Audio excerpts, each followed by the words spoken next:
Here it is, the Leica 35 f2 King of Bokeh. This is probably the most highly regarded Leica lens ever made. It's actually the fourth version of the 35 f2 Summicron lens. First version was made in the 1960s. It was predominantly bayonet fitting. Some of the very early ones were made in a screw fitting for the late 3G cameras. The Mark I lens was replaced by the Mark II, which was a 6-element design in the 1970s. The Mark III version was introduced in the late 1970s and was a slightly more modern design without the infinity lock. And then in 1979, this was introduced. Slimmer, lighter, optically improved, beautiful bokeh, and this lens was actually manufactured for almost 20 years, from about 1979 all the way through to the late 1990s.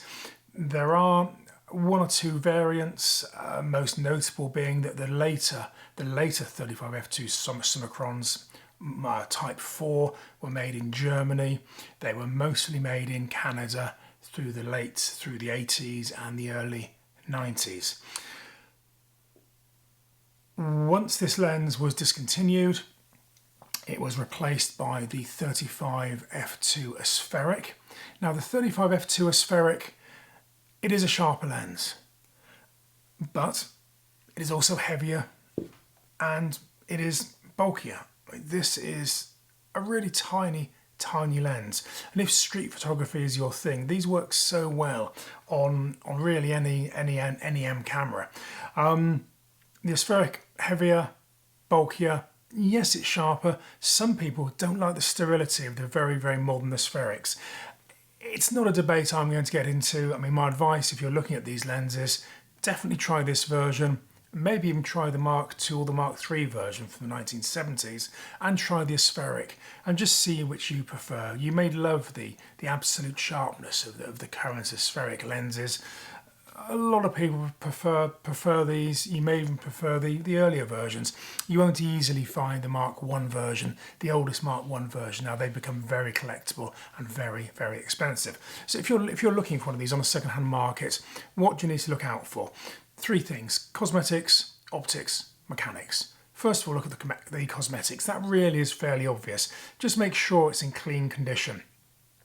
Make sure the lettering's nice and white. Make sure the lettering's nice, or the yellow lettering's nice and yellow, nice and bright. Shows it's not been heavily used or misused.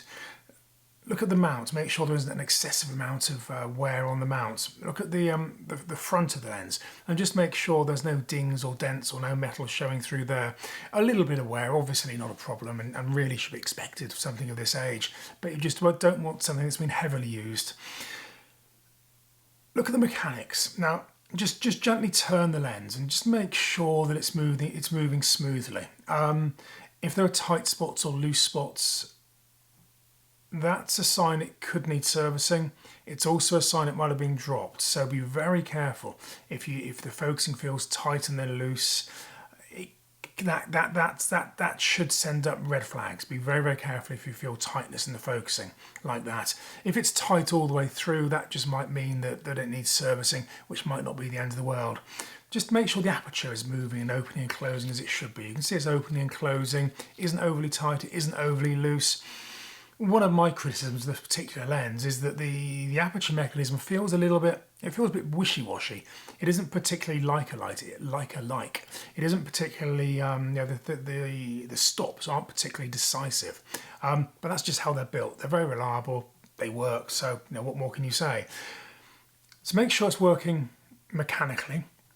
And then probably the most important thing is just make sure the optics are clean. If you're looking at one of these, it's going to be 25 years old and fungus is becoming a real issue with them. Have a look through at a bright light, make sure there's no misting, make sure there's no spider-like fungal growth. If you see fungus inside a lens, just walk away.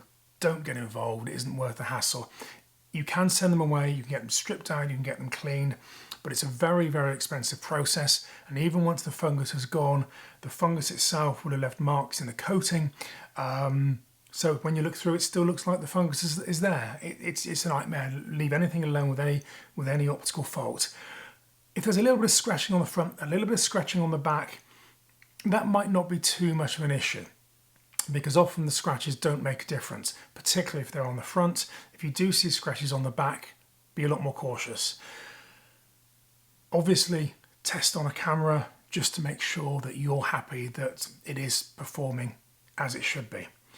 So check the cosmetics, check the mechanics, check the optics. If you get a check, tick in all of those areas, you've probably got a good lens. Obviously, important to test with film, test on digital camera. That doesn't show everything though. Do the checks that I've just outlined here as well, and particularly check for the fungus, because that is something that'll drive a coach and horses through its value. A bit of wear, get a few pounds knocked off. A bit of light scratching on the front, get a few more pounds knocked off. If there's scratching on the rear, make sure it doesn't affect the performance and get more money knocked off. But if you've got fungus, just, as I said, avoid. I hope that's useful. If you have any comments, please stick them in the comments box below. I'll always answer when I can. Otherwise, please like and subscribe, and I'll see you again soon. Thank you. Bye-bye.